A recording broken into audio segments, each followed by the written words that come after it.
When I was doing Roads for Apricots, I was editing it, I was shooting Verve, and when I was editing Verve, I was shooting Miron. So this is why perhaps lots of festivals like to show these three films together, because the subjects are very different, but there is some connection in the style and the approach and the way I deal with film. Ces trois films ont été réalisés en même temps, donc avec des interactions très profondes. C'est pour ça que les gens du festival ont peut-être souhaité s'orienter sur ces trois films. I was not only the filmmaker, I was also the cameraman of the three films. I shot myself. And I also edited with the same people. Monteur is the same person. And compositor also is the same person. So we are three people who made these three films together, you know. All these three films I made without plan. You know, I read in the Armenian newspaper that there is going to be consecration of the holy oil, which in Armenian we call miron. In I think in French, huile sacrée. So I said, this is very interesting. You know, I hear about this all my life. And Verve also, what happened, the dancer, she lives in London. She came to Beirut to give a performance. I saw her. And my mother was a dancer like this. So I saw her, she was fantastic, beautiful, beautiful, beautiful dancer. The way the Chemin des Apricots, I wanted to make a film about people who are connected to the civil war in Lebanon, but without being there. Roads Full of Apricots, it's a very important film for me.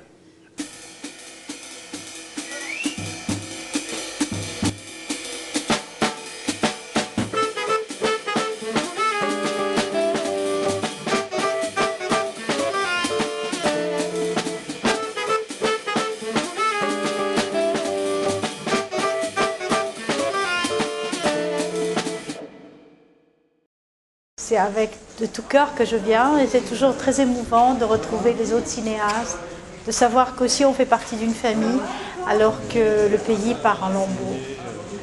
Le cinéma libanais, ce n'est pas simplement parler du Liban, c'est un esprit de liberté, c'est un esprit de démocratie et il est important de le continuer dans cette région du monde.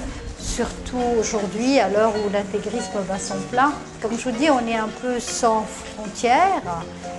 Ce cinéma va vers tous les pays, part de Beyrouth, mais peut être fait dans toutes les régions du monde arabe ou ailleurs, en Europe ou en Asie, parce que c'est un état d'esprit.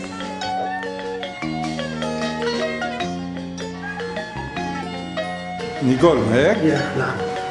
Kifa, ça va? Ouais. Bonjour.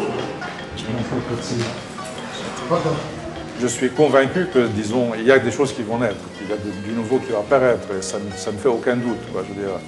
Et ça fait partie un peu du mouvement général du pays. Hein. C'est un pays qui est tout le temps entre le ici et l'ailleurs, c'est un pays qui est très partagé, c'est un pays à très forte émigration. Et donc, les gens qui sont à l'extérieur et les gens qui sont à l'intérieur communiquent très très fort et on est toujours entre les deux. Et ça, c'est quelque chose qui fait que de ce pays, quelque chose de très vivant et qui fait qu'une jeunesse là-bas qui s'en va. Je veux dire, c'est vrai que ça va tellement, il y a tellement peu de perspectives fixes et stables qu'il y a beaucoup de gens qui s'en vont. Mais c'est pas grave, ces gens reviendront d'une façon ou d'une autre. Et certainement, s'ils font du cinéma, leurs images nous parviendront, même si elles nous parviennent d'ailleurs. Et même ici, en voyant des films divers, je veux dire, on se rend compte qu'il y a des films qui nous viennent d'ailleurs et qui parlent quand même du Liban.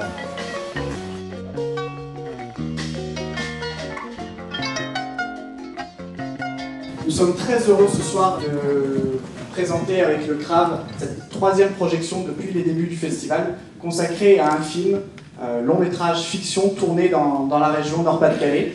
On avait commencé là en 2005 avec Quand la mer monte. L'année dernière, on avait eu la chance de présenter Itinéraire. Et cette année, on est très heureux de présenter Cage d'Olivier Massé-de-Passe. J'avais eu la chance de découvrir ce film à Namur, au Festival de Namur, où Olivier Massé-Lebas est reparti plus que primé. Ça fait la 3e année que je viens vous voir. Il y a de plus en plus de monde dans la salle, alors c'est tant mieux, c'est que ça marche. On m'a déjà dit qu'effectivement, donc la thématique cette année, le cinéma libanais. Il y a beaucoup de gens qui ont commencé à venir au début et puis qui reviennent et qui viennent voir le plus de films possible. C'est que donc vous avez fait un bon choix de programmation.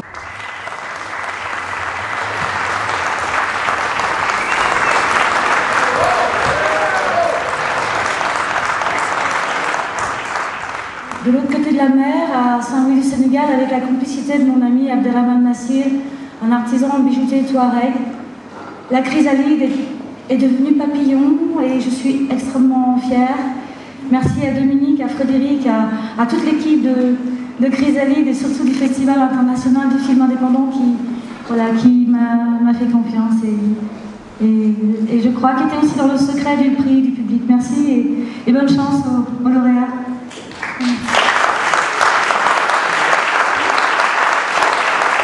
Maintenant, je vous demande d'accueillir notre maître de cérémonie, Benoît Delépine.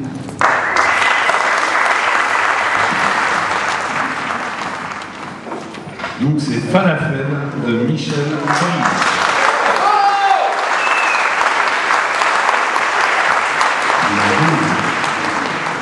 Et c'est partagé par vraiment l'ensemble de l'immeuble. Le moindre parpaing.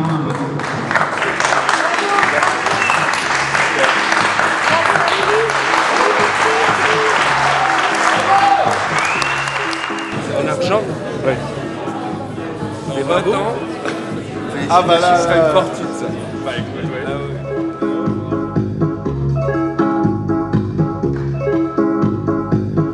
De la machine, des sages bien rangés.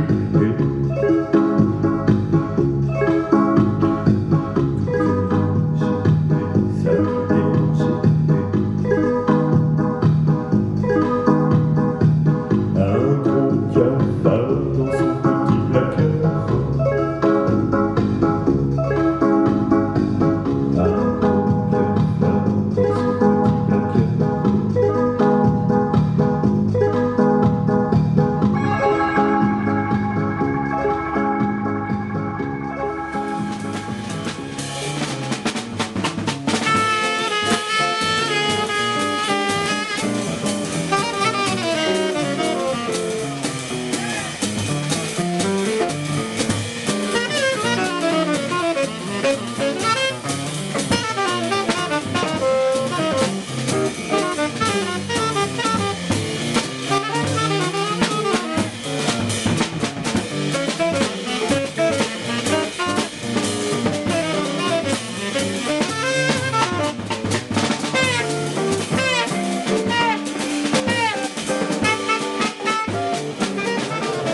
Et donc le bilan alors positif de ce festival? Je dis rien, regardez. Qu'est-ce que vous en pensez?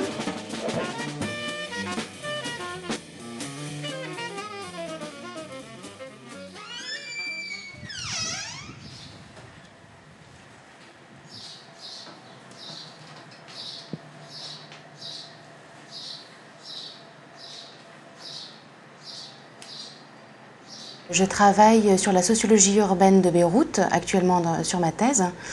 Pendant 3 ans, j'ai travaillé sur la reconstruction du centre-ville de Beyrouth à travers le cinéma libanais, d'où mon intérêt pour le cinéma.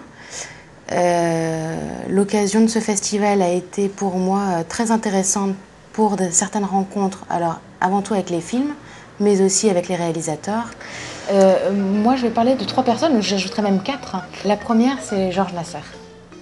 Belle rencontre, un vieux de la vieille, donc quelqu'un d'extrêmement humain, quelqu'un sans faux semblant, parce que son film, il aurait très bien pu le défendre en tant que vrai film libanais, parce que voilà, pour moi, ça c'est une figure d'un vrai cinéaste, c'est quelqu'un qui reconnaît vraiment ce qu'il fait. Deuxième rencontre, peut-être Jean Chamoun. Quelqu'un d'extrêmement jovial, de très très proche, anti-communautaire. Ça c'est très appréciable aussi. Ensuite, une grande pensée pour une femme, c'est Soulaya, la femme de Maroun Bardadi. Elle dégage surtout une grande réflexion sur la situation actuelle au Liban. Et on avait pas mal discuté, et puis on arrivait sur 2 choses importantes. La première, c'est l'intolérance. Il faut faire quelque chose. La deuxième chose, c'est l'écriture d'une histoire commune, et on passerait par une identité nationale bien claire et bien définie. C'est une femme extra.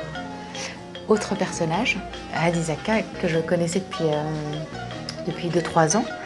Quelqu'un d'assez réservé, de très fin, très fin dans son regard, sa perception des choses. De longues discussions, quelques visites de l'île de manière très originale, très à l'envers, enfin, l'autre côté du décor. Donc, et du coup, ça lui a permis de voir aussi ce que les villes françaises aussi peuvent cacher. Elles ne sont pas toutes à l'image lisse, polissée. Et justement, ça l'intéressait.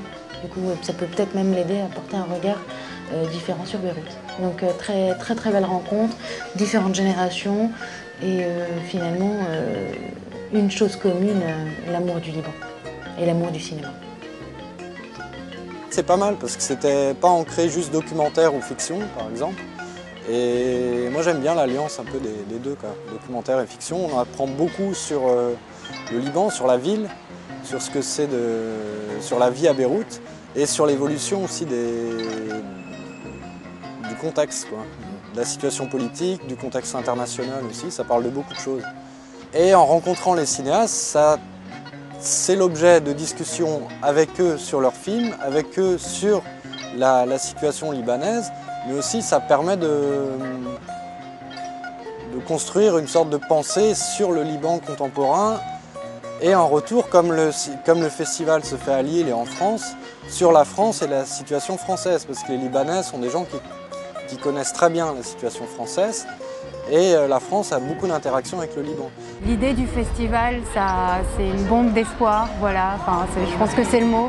À défaut des réelles bombes qui tombent dans notre pays, là c'est vraiment une bombe d'espoir. Un tableau, un film reste, il n'assassine personne, il ne peut être assassiné et finalement dans l'histoire c'est ce qui va rester. Le pire de ce qui peut se passer dans un pays, c'est l'ignorance des gens. Et là, passer des films, parler de notre culture, c'est une main tendue. Cette culture ne m'est pas étrangère, cette autre, on peut l'aimer et je vais l'aimer à travers ces films. Le fait de voir le drapeau libanais sur une affiche, on se dit voilà, il vit encore en fait. Il n'y a pas que des choses noires qui arrivent et là, en se baladant à Lille, on se dit ah, il y a quelque chose qui se passe et il y a des gens qui pensent à nous et on va résister et à travers la culture, on va rester là et on continuera à exister et à travers vous aussi. Donc merci beaucoup.